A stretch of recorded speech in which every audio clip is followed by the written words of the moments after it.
All right, my name is Rich Schmidt. I'm here with Ocean Yap-Powell. We're at Barrio in Portland. It's June 7th, 2021. Ocean, thank you so much for joining us today. Thanks for being here.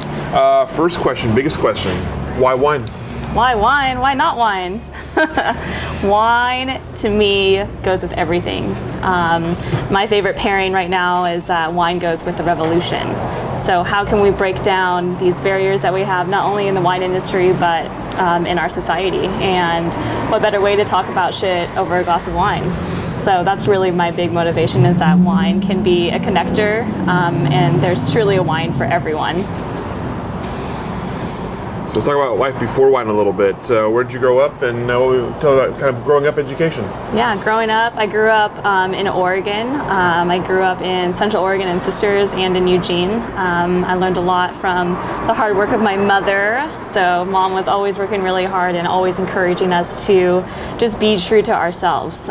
So I do have a learning disability, so in public education, especially in Eugene, there was a lot of great resources for me to learn in a different environment, and instead of being embarrassed by that, I just thrived in that. So I always knew that learning and gaining more education was just going to be different for me, and now living with that as an adult has really motivated me to be more creative, especially in this wine industry.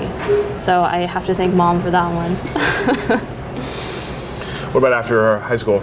So after high school, kind of was like, what am I going to do? Going to college, went to PCC. I was a nanny for a little bit during that time, and was just kind of like, what the hell am I going to do with my life? I actually, shortly after being at PCC, my best friend was playing a gig at a local vineyard, and it wasn't too far from my house in Portland, and I was like, well, I can meet you there. And it's the first time that I ever spent $35 on a bottle of wine. They only sold it by the bottle, and I was like, well, I know Pinot Noir. I mean, Pinot Noir grows great here. I was like, I guess I'll take a bottle of that. This shit better be good. And I sat down and I had one sip of it, and that was just like the wine bug instantly. I mean, it was absolutely beautiful. It was a 2008 Pinot Noir. And I was looking around at this estate and saw the owners running around, and learned out quickly that, people that have small businesses, they'll need help with everything. So afterwards, I grabbed the owner, Melinda, up at Garden Vineyards, and I was like, hey, if you need any help, I'm free on the weekend and I'm not doing anything this summer. And she threw her arms around me and called me at 8 in the morning the next day. And so I got right to work. I didn't know anything about wine, but they had 5 varietals to work with. So they had a sparkling, they had a Chardonnay, a white blend, a rosé, and then a Pinot Noir. And so I just stood there and listened to Melinda chat to people all day, and just really picked up on the way that she not only was so comfortable talking to people, but just that joy that she was able to bring and teach people about her estate and their vineyard. Mm-hmm. And that was just easy for me. I was like, this is going to be an easy summer. So I ended up being there for 2 whole years. I wanted to learn more about production in the vineyard, and so that's when I found Bertoni Fawcett at Abbey Creek. So by the time I met Bertoni, it was 2013, and harvest was about to start, and it was one of the worst harvests ever. It was super great all season, and then the rain just came down, and so Bertoni ended up picking everything that he had on his 12-acre vineyard, and he was like, all right, just bring your rain pants. And again, I just got immersed right into it. I had a midnight crush, so I was working with Bertoni all the way until 1 in the morning, that whole harvest, which is really wild, but I loved it. I was sticky and ruined my raincoats, and just all that acid from the grape juice was just a wild feeling. So then I was with Bertoni for 3 years, and super small business owner. He maintained the vineyard and the cellar and the tasting and the wine club all by himself. So when I was working with him, it was just him and I doing everything. So during the week we'd be in the vineyard, weekends in the cellar, and in the tasting room. So kind of got to see that whole turnaround, which was really important for me to see where wine comes from, and it truly starts in the vineyard. So I'm curious, you mentioned getting kind of bit by the wine bug almost immediately once you tasted it. Once you had tasted wine, tell me about the education of yourself in wine. How did you learn about wine terms, wine places, wine grapes, varietals, all the things you had to know? What was the learning process like for you, and what did you enjoy about it? The thing that I was thinking about this today actually, and it's like, how did I learn? And how I learned about wine was all through exposure. I didn't go to school to get a formal education about wine. I just learned right there on the spot. And I think that is, that's a really positive way for me to learn. And I also saw it as a super accessible way for other folks to learn. And that's what one of my main goals for Rootstock is about, is that there's people that want to learn about wine, but there's just they're not exposed to wine. And that's why we're here today at the Barrio, because this is a very important place where it's like, we're gonna bring wine country, Oregon wine, to the city. So this is happening right here. This is folks that live out here deep on the east side, that they live in this state that grows world-class wine, and it's overwhelming. I don't know where to go. Maybe I can go out to wine country, but maybe I don't have a car. I can't afford these tasting fees, but I can come here and learn with Ocean. All right. Well, I have many more questions about Rootstock that we were going to get to, but I'm also curious. You mentioned also kind of learning, kind of watching other people do hospitality and learning hospitality that way. Tell me what was sort of important, valuable to you about what did you learn from watching other people do that was important to you to go for? What were the things you took away from on a hospitality scale? I think hospitality for me was just something that came really naturally. Seeing that person walking through the door, you never know who you're going to be dealing with. You don't know if most people can be pretty rude, but you're behind that bar and you can contribute positively to that exchange and really help people feel welcome. And I think I learned from a lot of folks that didn't treat me in a welcoming way in places that I visited, especially in the wine industry. And I would take those pieces and I would remember, I was like, I would never treat somebody like that. That just limits you to any connection that you could have in your daily life. And so for me, it's just, I'm going to treat people how I would want to be greeted. I'm going to meet them in that middle. If they are going to be someone that is a little bit more challenging, like it's just wine. We're just talking about some wine, some fermented grape juice. And if they can be that serious, then that's their own work. But I know that I just remind myself every day that this is my work and this is how I want to present myself, and who I'm working with. So you mentioned working with Bertoni when Bertoni was just getting going and was still just kind of doing everything. So tell me about, first of all, I'm curious, your initial impressions of Bertoni when you met him. What did you first think of him? Wow, when I first met Bertoni, he was working at Sake One. So he was this larger-than-life character that was making sake mojitos. And I was like, what the hell is that? I need one. So I couldn't wait to go bug him for one. And I think when Bertoni and I saw each other, it was in a sea of whiteness. So seeing him, and I think he saw me, and we kind of looked at each other like, what's up? Kind of like, I see you, you see me. And it was that was our first exchange. And then he knew where I was working, so it was like a couple years later when I really got to talking to him. And when I seriously just went and asked him if he needed any help. I went and asked for that job. And he was like, okay, I'll take your help. You can work with me. And he was kind of like, I don't know if she's really gonna do this. Like, he had one employee before that. She really wasn't too much of an employee, like she was just there for help. But I really proved to him and to myself that I wanted to be here. And I did that every day that I was with Bertoni. So what were some of the tasks you had to do maybe surprised you in a small one person business? What did you have to do? What was your day-to-day role like? What did we not have to do? We had so much shit to do every day. We did a lot. I had a really awesome opportunity to not only get down and dirty with the grapes, but when I met Bertoni, his whole vineyard was going through like what he called a rehab. So it was a hobby vineyard that an orchard like an orchard family had been taking care of, and so they just didn't know what to do with these grapevines. We had ones that were like taking a knee. One of them looked like a big U of O. Like they were just not with it. And so Bertoni and I would go through and we were seriously chopping these huge vine stalks to grow a new straight up one. And that was pretty insane to do. It was kind of hard to cut something that has been living for so long, but it's just, vines are weeds, so they're gonna be just all right. I think that was probably one of my favorite parts, but it actually taught me something too that I didn't realize, is that being in the vineyard all week, not talking to anybody but Bertoni, or just listening to podcasts and music and being out there in nature, I really liked it. I really, truly enjoyed it. And then by the weekend came, this big outgoing personality to myself, I really didn't want to talk to anyone. I was probably sunburnt and tired anyway, but I was like, wanted that solitude back of being in the vineyard. So that was really a different change that I kind of had to adjust to. Working at Abbey Creek, I also was given the opportunity to pursue like hobbies that I never would have been able to do without working there. So I became a beekeeper for those 3 years that I was at Abbey Creek, and I also developed a terrible bee allergy. So now I have to carry an EpiPen everywhere. So you get stung enough, it just gets worse and worse every time. And so the last time I got stung right on the lip, right through the supposedly best bee suit ever. And I had to go to the emergency room. And I was even with my bee consultant, who Mom knows. Mom's also queen bee over here, but it was pretty scary. I can imagine. Yeah, so I can't work harvest anymore. I definitely put in that work to know the whole process and how much hard work it goes into harvesting, but can't be around those bees. What was when you were doing the kind of the customer service side of Abbey Creek, what was the atmosphere like? What was it like being at Abbey Creek and then having customers coming in?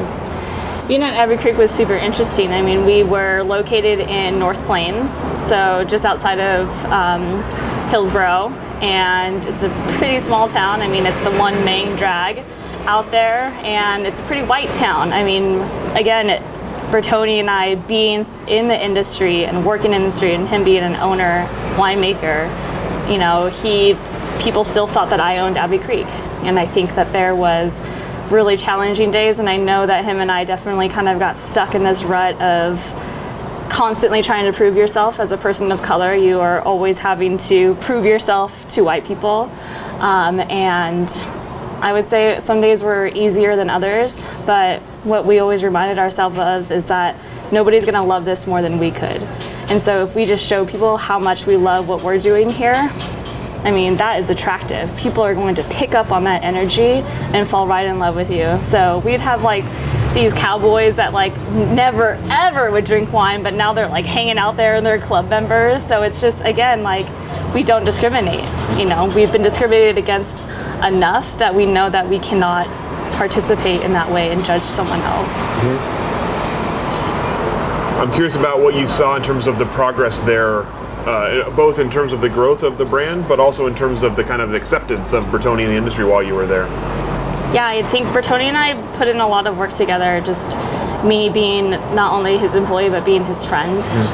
We had a lot of long conversations in the vineyard. The Red, White, and Black documentary was a motivation of all the shit talking we'd do in the vineyard, so it really just pushed us to be like, well, what are we going to do about it? Like actions into words. And to see Bertoni's growth now is like, it's incredible. And I think that he's still not recognized to the point that he just like wants to be. He is an interesting person because he doesn't see himself relevant to the wine industry, and that's where him and I differ. I actually really love wine. I love drinking wine. I'm always trying new wines. Bertoni doesn't drink. So having that be part of his identity of like not enjoying wine the same way that I do, I think it's just a different way of being, You mentioned Red, White, and Black, and obviously a pretty big project for him and for the industry.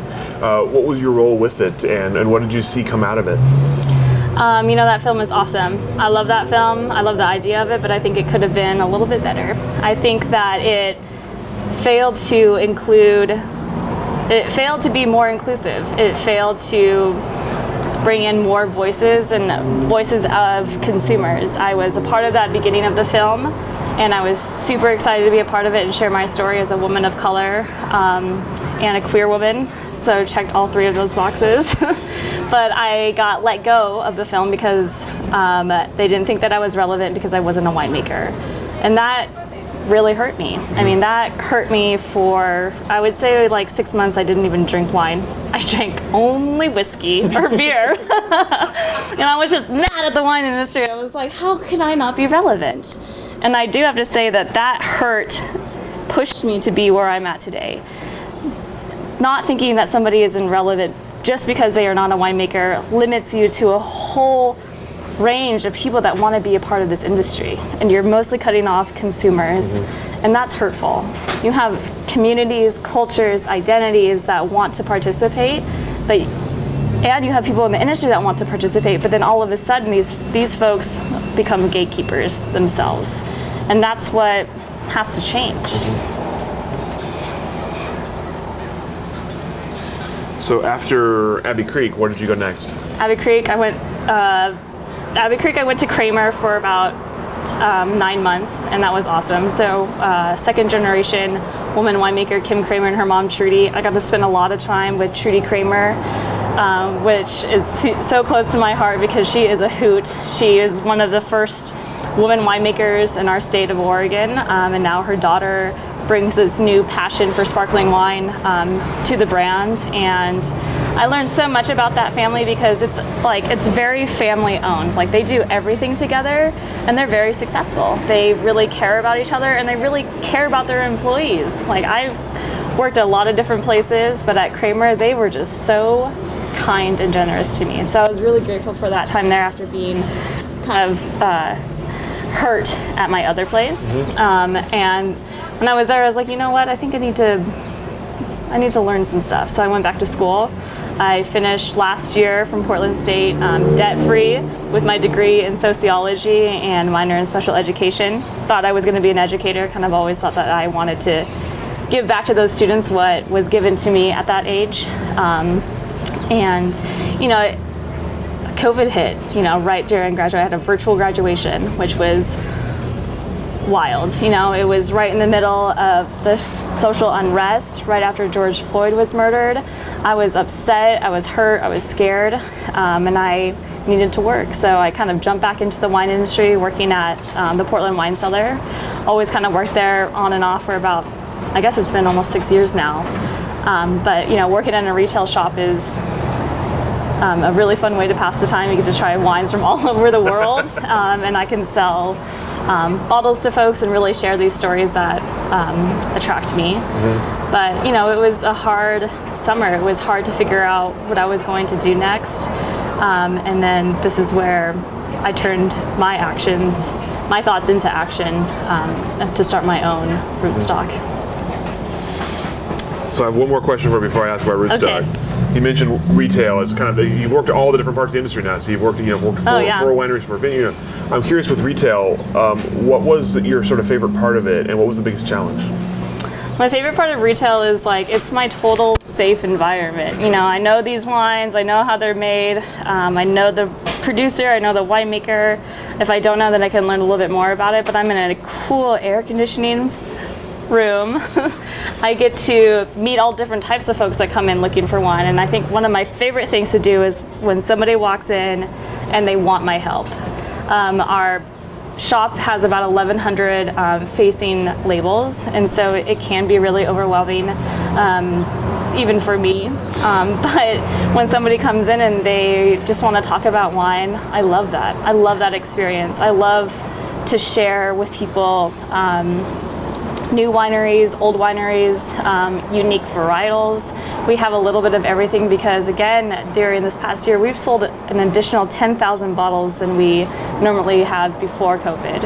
And so people are drinking more wine than ever, and we are too. So we are exposed to a lot of these awesome, unique wineries from all over the world. And there's so many emerging wineries too that we get to try the wine and see if it'd be a good fit for the shop. I don't think I really have a least favorite. I think the least favorite thing would not really have to do with the shop. It's just the fact that people maybe think that wine shops are not for them, so they feel more comfortable shopping at Safeway, where wine shops are literally free education. You don't know how to say this one varietal, but you want to try it, ask that person working at the shop because they're there for you. It's their job. If they don't know how to say it, they can be honest with you and be like, let's learn about it together. So hopefully they're doing that. I do that, I know, but I think it's a really great way, especially if you do work at a wine shop, to continue to expose folks to wine. What do you find when you're selling wine? What do you find is the most? What do people respond to the most? Is it the wine itself? Is it the story? Is it the label? Like what sells wine? I think it depends. For me, I know that I definitely always lead with the story. And that usually, I would say, like 90% of the time, people will buy a bottle because of that story that I shared with them, because they can now take that story and share it with whoever they're sharing the bottle of wine with. I start with a story, so instantly you're connected to the story, and then I will tell you about the wine because I've had it. So this is good. I'll tell you about the acidity. Maybe the harvest year, like what was it like that year, just to kind of get you thinking of like what these grapes have gone through, and then it's the price. So sometimes I do ask the folks that come in, how much are you trying to spend? And there's no wrong answer. I mean, we get people coming in sometimes that are like, what's your most expensive bottle? I want that. And it's like, well, it's Cristal. It's $350. You can get that, or you can get this Louis Roeder, which is the same exact wine for $100. It's just like that brand label. Some people want to spend that money and they can go ahead. People will be like, I want to spend, anywhere from $80 to $300. I'm like, okay, well, here's the $300 one. I've only tried once, but here's this other great one, So it's like kind of breaking down that level and meeting people where they're at. We have bottles of wines that range from all the way up to $300 to $9. All right, so we talked about, you mentioned Rootstock a couple of times. So yes. Tell us about the genesis of the idea and what your kind of initial goal for Rootstock was. Where did it all start? I think for me, rootstock, you think about what rootstocks are. Rootstocks are the new vine, the root that is grafted to the old vine stock. And these rootstocks are chosen for their resistance. So when a vine is struggling to thrive in the environment, they will choose a rootstock that is seriously chosen for resistance. They graft it to that existing vine stock, and it uses the roots that are already existing, and it just adds value to the production of the fruit. And for me, I just was reading that definition and I was like, that is me. I am seriously a rootstock. Like, I am still here in the wine industry because of my existence. And Oregon has very deep roots, not only in the Oregon wine history, but just as our whole state in general. A lot of roots that were based on racism and sexism and classism. And it's a time for us to change. Especially in the wine industry, I was thinking about, one of my favorite producers is Adelsheim. David Adelsheim was one of the first folks to plant grapes here in Oregon, and they're still relevant today, but it's also like a new story needs to be told.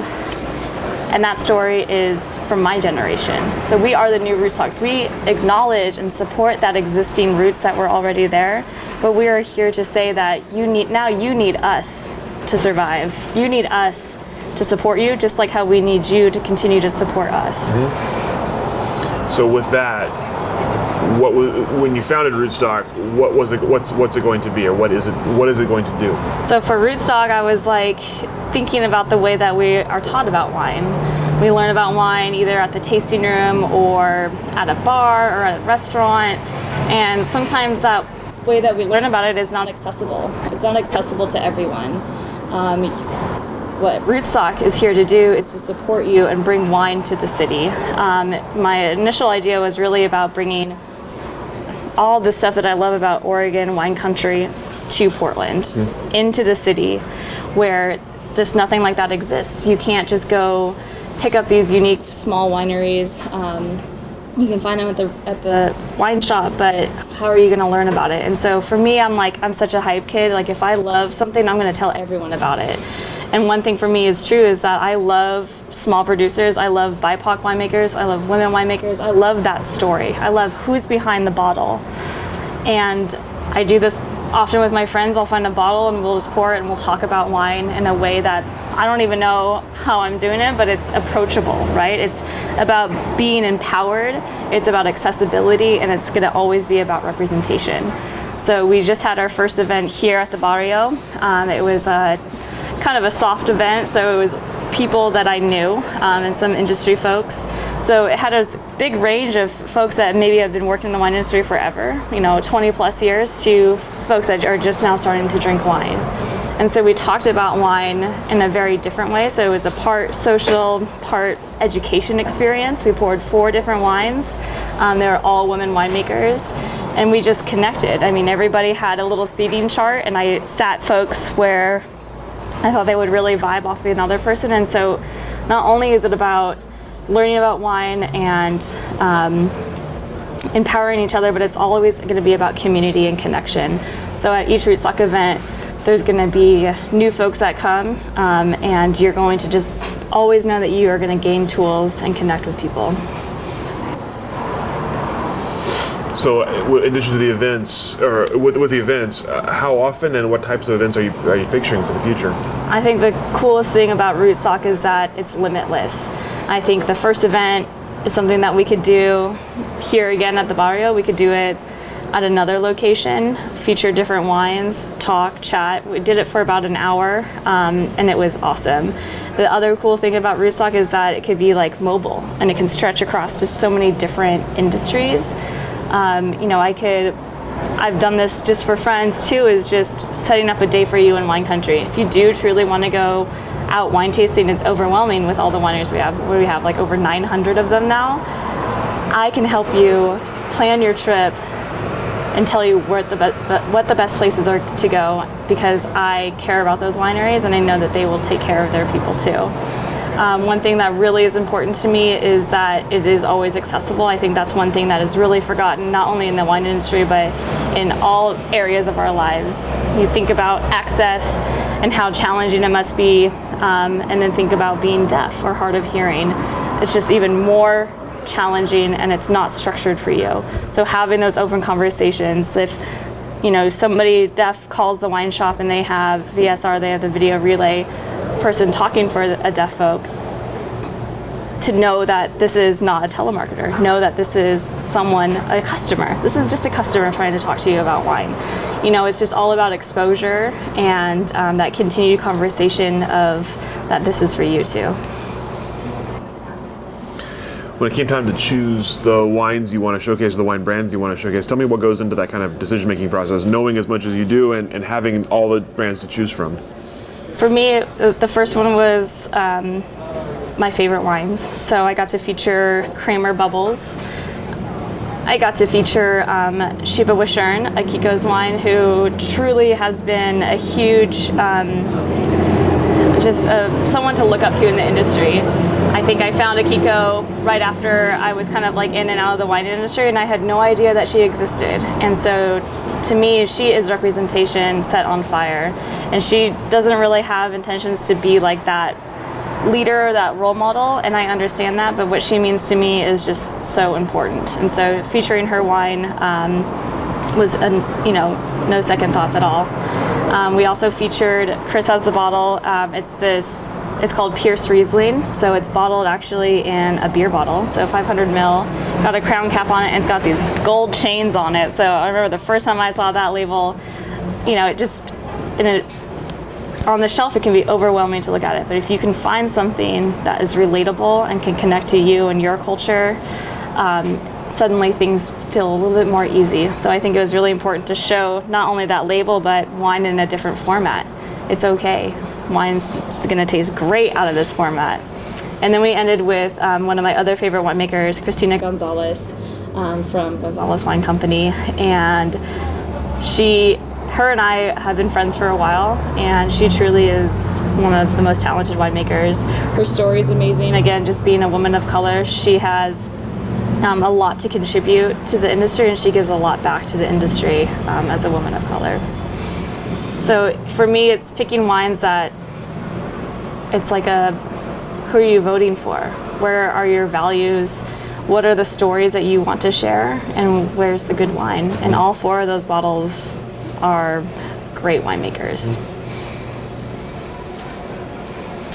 So for future events, what else are you looking to kind of shine a light on? What else is overlooked in Oregon wine? For me, the next one, I think we're going to do, for a long time I was thinking that Rootstock was just going to be BIPOC winemakers for BIPOC wine drinkers only. And I was like, well, that doesn't really represent my community. My community has a whole range of different identities in it. And doing that, I would become another gatekeeper. And that was something really important to think about of, the highlighting the winemaker is definitely something that is really easy to do. We can always highlight them and talk about them. But we don't really have somebody that is just a leader. And I feel like Chris, who owns the bar, really pushed me to think about, well, you should just do it, Ocean. Like, people will show up for you. You know wine, you can talk about it. And then you can really be that person that shares it with it. I share the wealth. I'm a very selfless person. And so thinking about the next event too, it's like, well, why not? Chris loves winemaker Elena from Alhambra, and to have her, to support her and to hear about her wines from her is something that I would love to attend, So I think it's just works in different ways, and it really depends on what the community wants to hear. We did like a little survey, so do you want to learn more about BIPOC wines? Do you want to learn about, natty wines? I know some natural winemakers that can bring in samples of wine that was affected by smoke. So teaching the community about, stuff that we hear about, but never having that opportunity or that exposure to it, we can learn it here at Rootstock. Rootstock is here to help. Like that. You got a new slogan if you didn't already. I like that. Wine for the people. For the people. Okay, perfect. So what do you think the slogan should be? I was going to say Rootstock is here to help. I like Rootstock is here to help. I like that. We'll have many different. Exactly. So I'm curious I want to talk about challenges. I want to talk first about, from your perspective, this is a big question. So from your perspective, what are the biggest challenges the industry is facing that you can help solve? What are the biggest issues you see that need solving? I think the biggest challenges that I see in the Oregon wine industry is that we see a lot of the same voices. I think that there's a lot of underrepresented and a lot of underrepresented voices that it's their time to speak. And like I had said earlier, for a long time it was like, oh, I need to go ask this winery for help. I need to go ask them for help. But now it's different. It's like, now you need us. It's not just Mom. One of my favorite sayings that my mom says is that if you're not at the table, then you're on the menu. And it's extremely true. It happens in a lot of different industries. And thinking about that, bringing more people to the table for wine is important, but maybe we just need to build our own new table. Mm-hmm. I think that there's a lot of voices that this Oregon wine industry is just not even really ready to listen to. I think that they still want to hold on to a certain type of control, and they like that idea, but then they want to do it. But it's not that time. It's the time to actually let folks from that perspective share their story. So then, as you see it from your perspective, what are the biggest challenges that you face in trying to do that? Because that's obviously a big task. Yeah. So what's the biggest challenge for you? Biggest challenge is I'm broke as a joke. I don't have any money, but what I have is connection, and I have connection, I have ideas, and I have that motivation, and I have community support. And I think in the long run, that is more valuable than having $100 million. I don't need that much money, but just a little bit of money is a challenge. I think also a challenge is that I'm also on the Women in Wine Board, and that's been a really awesome opportunity, but it's still hard. It's still hard to constantly have to prove yourself as a woman of color, and as a queer person. So I feel like that there needs to be a shift in leadership. I feel like there does need to be a new table. Sometimes I don't think that people are ready for a lot of this big revolution that I do have inside of me to change, but all I want is genuine change. And I think that is possible when we kind of all just let it go and see the power that wine can have as a connector. So what will be a success for you? If you're looking ahead, what would you be able to look back and say, this was successful because this happened? No, I was pretty hard on myself after the first event that we had here. I think talking to people that can be a lot more challenging to a bunch of strangers. And I was really hard on myself the day after, but I was looking through the pictures, and what I saw was just happy faces. People left with honest connections. People sent packages to folks like afterwards. They connected over the internet, like, and just seeing everybody so happy. That's what I want. That's all I really want, is for people to just feel comfortable. That I want them to feel empowered, and I want them to know that this industry is for them too. So how are you going to go about marketing? How are you going to let people know that you exist, and how are you going to kind of work with the industry to kind of push that forward? For me, it's like, I know people that know how to do that, right? So it's an ask. I think right now too, it's an opportunity in our shift in our society. We're stepping into a new phase of existence, and marketing is just, who do you know, and like, who do I want to share it with? I have a lot of friends that are in all different types of industries, and I'm so grateful that a lot of them are just like stepping up and showing up for me. So to do that event here, Chris didn't charge me for the space. He let me use his glasses. I just paid for the open bottles. So that right there was instant support. I have another guy that helped me build my website for free. Like I asked him, and he did it, So some of it is like,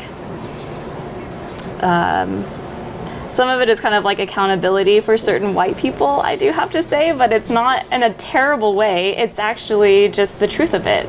You want to be an ally and you want to support, then now's your time. And it's not a big ask. It's just being part of the revolution, and are you really doing as much as you can to support this community? So with that in mind, what have you already seen changes since you've been part of the Oregon wine industry? Have you seen positive changes as part of the industry? Yeah. What are the biggest changes? I've seen a lot of new change and a lot of new perspective and a lot of new asks too. A lot of people coming into our shop want to know who the BIPOC winemakers are. They want to know who the women winemakers are. They want to know about growing practices. They want to know who's in the vineyard, and I think that shift is really important. I mean, and there's so many different parts of our wine industry that highlighting those that aren't talked about as much as just, what varietal is this, like who's this, who's that. It's just more, again, about those stories, like who's behind the bottle. And that's been really cool to see, younger generations, people of color, and then also like older white women coming in and being like, do you have any Latino winemakers? And it's like, yes, we do, right here. Like they would have never asked that 5 years ago. So that's been really fun to just see that shift in every community. What about from the industry itself? Obviously, that's sort of the consumer perspective. Is the industry following a similar path? Is it more accepting of different winemakers and wine drinkers yet, or have you seen progress in that regard? I would say I've seen some. I think that they can do a lot better. I think that we have some of the biggest, most powerful wineries here in our state, and we have a lot of people in positions of power that are just doing it for the title. And I think that if that's the case, then they need to step down, or they just need to step back. And I think that there's a big difference between stepping down and stepping back. And I don't think that either of them they really want to do, but taking a step back is beneficial to everyone, right? Like it truly benefits everyone. And we're not here to, take over and like burn it all to the ground. Like that's why Rootstock is such an amazing term, because it's like we're here to uplift each other. And again, being a part of this wine industry for over 10 years now, even when I go out wine tasting, it's still just, I don't see too much change. I don't see too much change in the culture of the way that we talk about wine. And so I think it's time for us to redefine that and to just meet people where they're at. So you mentioned earlier that a lot of this kind of came about in 2020 and as a result of 2020. So I'm curious, we've been asking everybody we talked to about 2020 because it's such a pivotal year for people. But I want to start with sort of the pandemic and its effect on you and what you were trying to do and sort of what you did to respond to it. You talked about kind of the virtual graduation, but before that, what did you do to respond to COVID? How did it affect your day-to-day life and the work you were trying to do? Oh man, it was unpredictable. I was taking, one of my last classes that I had of spring term at PSU was criminology. I think if I would have taken one more class, I would have been a minor in criminology. So that class to end on in 2020 was really interesting. It was the day that George Floyd was murdered, and my professor sent out an email to everyone, and he was a pretty quiet professor, and this email was like lengthy, and he's a white guy, but his reaction was, it was really serious and it was really touching, and he was like, I am so upset. The final is optional. Like, you guys need to take care of yourselves. And if you need anything and resources, he left all these resources that we have at PSU, and I thought that was a true ally, and it was hard with COVID. You want to quarantine, you had to tell family members that you couldn't see them for the weekend because they all live in different communities. That was really hard. We had some really tough conversations, not only between the closest people, but to strangers, And then we had protests. I wanted to be there, but I didn't want to be around people. But sometimes that push is just like, what are you fighting for? And so participating in those protests in the safest way that I could was what I felt like I needed to do.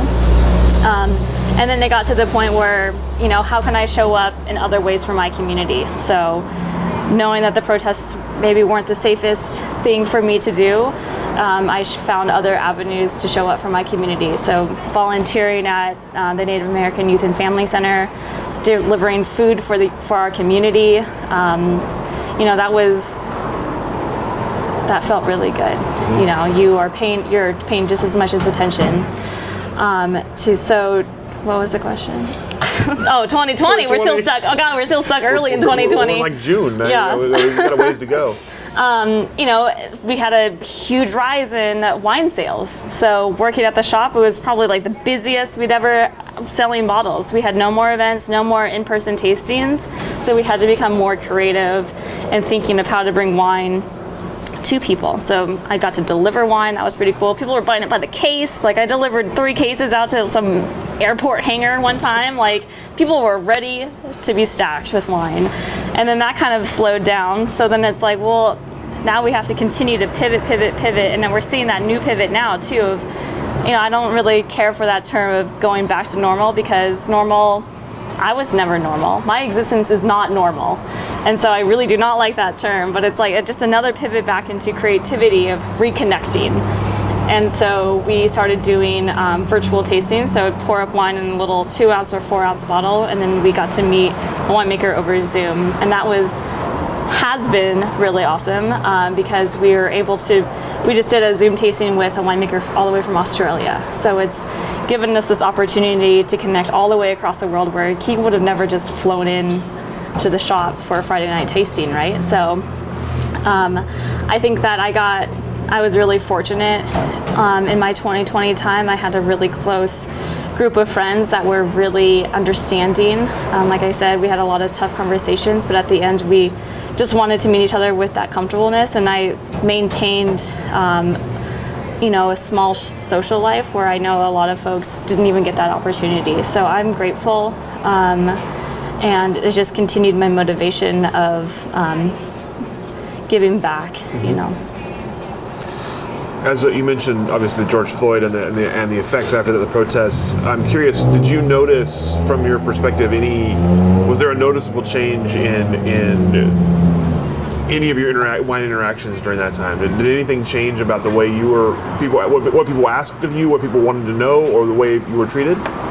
Yeah, I think we're still living, kind of in this pandemic zone too. So not only with the George Floyd murder, but with the rise of AAPI hate crimes. I think that was something that is really scary, and it does fall into where you work. So there was people that wanted to know more about BIPOC winemakers. There was definitely people that did not want to talk to me when they would come into the shop. I mean, I dress like this little skater kid, but I know a little bit about wine, and I'm not hard to talk to. And so I think that people have their own work to do, and I think it was just challenging to see that they're just not getting it. You know, still have those conversations with customers too, just even about masks. Sometimes race comes up, and that's really challenging because it's also usually a white person asking me about race, and that's not my job. They can go talk to other white folks about that, and I can be allowed to talk to my friends of color about race too. So I think there's been a really big shift in seeing that and having, again, that tough conversation of like, this is actually like, I can't answer that for you, you know, or I don't feel comfortable talking to you about that. Has been hard, but it's also like knowing your worth and that it's not your responsibility.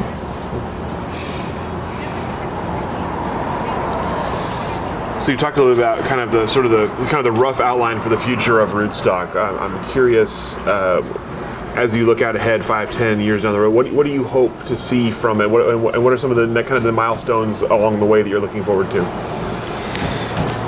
You know, it's so brand new, and I think having that first event, I had said it to a friend. I was like, I'm just gonna get this first event over with, and he's like, you're not getting it over with, you're just getting it started. So I'm like, oh shit, you know, like I think figuring out like what it can look like 5 years, 10 years. You know, 1 year ago, I really thought that my life would be in a completely different place, especially my position in the wine industry. But I turned what I thought that I was gonna get and thought that what I was gonna have, I turned it into something that I wanted. And seeing that motivation in myself has been really important. So giving that self-love of like, again, all this time of all this shit talking, I'm putting it into action. And I think I can have a really creative brain, and I think that I can have a connection across the nation and across the world. And I think, again, it's just like highlighting those voices. So, you know, originally it's all about Oregon wine, but blending into California, going over to Australia, like Washington, like highlighting those voices there, because there are those communities there that need that. So I think for me, long-term goal would be really cool to see this Rootstock expand out of Oregon. And what about beyond wine? Beyond wine, hell yeah. I'm a sociology major. I would love to see it go beyond wine, because, you know, it is about wine, but it's mostly about the people. So it's like it's empowering the people, and that's what's really important to me. And that was something that was really talked about too at our event, is that I spoke a little bit about wine. I gave you some good facts, some stuff to chew on, but then I really wanted people to connect with the folks at their table. And I wanted them to hear different perspectives of the wine that they were tasting, because that just leads to all kinds of other conversations. And it's just, yeah, I would love to see it expand past wine. Beyond Rootstock, what else for yourself personally, as you look ahead, what are you kind of seeing for the future? Oh God, Mom's here. What do I see for myself? You know, sometimes people ask me that question and I really don't know how to answer that. I think thinking about the future, I want to be content. I want to be connected to my community. I want to always be meeting new people. And I want to continue to live in the moment. And I think that sometimes that's why it's hard for me to think about that question. Like, I think when I hear that question, I'm like, oh God, like maybe I should buy a house, or I should do this, or I should do that. And those are all material things that when I look into the future, I picture myself. I want to continue to grow. I want to learn more about myself. I want to be an advocate for other voices. I want to be an activist. And I just want to have fun, drink some good wine. I like you talk about, you kind of use revolution and activist and all those terms quite a bit, and I'm curious for you, is it, what's like the ceiling? How much difference can you make? I mean, as you look ahead, what's your goal for making like a reasonable amount of difference in the industry? And what would the industry look like to you if you had made a difference in it? Oh my gosh. I don't know, I'm gonna probably start crying thinking about that. I just think that there's a lot that people are holding on to in the industry. And what it would look like for me is to people just let go, like just be, you know, you don't have to work so hard to just be true to yourself. I would love to have this blanket of softness over the industry where they were like, oh yeah, you know, they are reminded that we can talk about wine in a different way. They are reminded that there are more communities and cultures out there that can be their best customer. They want to be reminded constantly that their work is not done yet, because my work is never going to be done. So to see that and to have those people in power would be really awesome. I think, you know, true revolution is genuine change, and so to see more brown and black faces, more women, more folks with disabilities hold positions of power is true revolution. I mean, that's a representation of the community. The audience liked that answer. That's good. So, with all that said, what would your advice be to someone who was joining the wine or thinking of joining the Oregon wine industry, especially if it is from someone from a historically not Oregon wine background? Yeah, it's just all about exposure. I mean, try wine. Do not discriminate against a bottle of wine.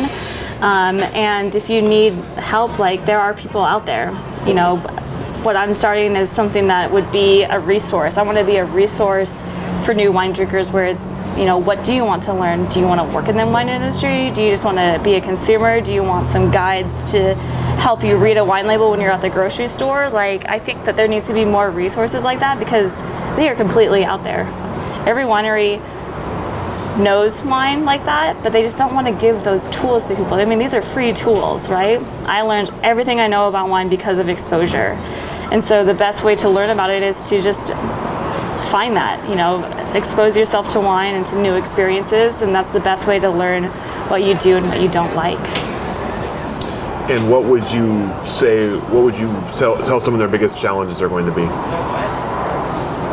The biggest challenge is going to be that some wineries will not want you to participate. The biggest challenge is going to be that wine is going to make you feel like you do not belong, but that's a lie. So go ahead and call those people out. Let me know who they are so we don't send anyone there. I think that, I think that the wine industry is the most intimidating beverage part, like, of our world, right? Like, beer is different, but wine holds this class and this, and it just holds this value that I don't know who made it up, but I mean, it can be really intimidating to people. And I think for a long time, people won't drink wine or even try one because they really think it's not for me. But it is for you, you know, it's not for you. Here, try this gold chain labeled beer bottle of Riesling. It's light, it's bright, and it's a little sweet. So it's, you know, also don't talk shit about wine. Like, everybody likes what they like. It's just like food, and it's just like music, and it's just like attire. Like, I like what I like. And I think just dropping that judgment is the way that we can really break down those barriers. Yeah, I guess I just want to ask, like, why do you think diversity is so important in the wine industry specifically? It's all about representation, you know, like, for me to see someone that is a reflection of, you know, that's of something different, again, like in the sea of whiteness of how I connected with Bertoni, and exactly why I connected with Akiko is that I've never seen anybody like that. Usually I'm looking around and around and around. So seeing representation and diversity in any part of our world is always going to be important, right? People talk about Oregon and Portland specifically about being really white, and like, yes, it is a white town, but they're looking in the wrong places. There are communities here, and you're just looking in the wrong place. So diversity is important to everyone, you know, it truly benefits everyone. It's just like building a ramp for accessibility. Everybody can get up a ramp, so why are we only building stairs? I want to know what you think. Why is diversity important? For me, I think because I'm from Arizona. I'm from Arizona, and so when I told a lot of people after high school that I was coming to Oregon for wine, they were like, so you're just going to a white place for the white industry? And I was like, You know, I think it's there, and I think it's slowly starting to change, and I want Yeah. to be a part of it. Yeah, I mean, like you are a rootstock, right? Like your existence is your resistance in the industry, and I think that that's what the most important thing is that if you didn't choose to be here in Oregon, then we wouldn't have your voice or your face. You know, your whole perspective, like it is valued here. I'm here to tell you that you're valued. Thank you. So that's all the questions that I have for you. So Okay. is there anything I didn't ask that I should have? Anything we didn't cover that we should have covered? No, that's great. All right. Well, thank you so much for your answers, for your time, and for your thoughts, and for the revolution. Yes. All right, for the revolution. Love that, Rich. And we'll go and let you off the hook. Thank you. Yeah.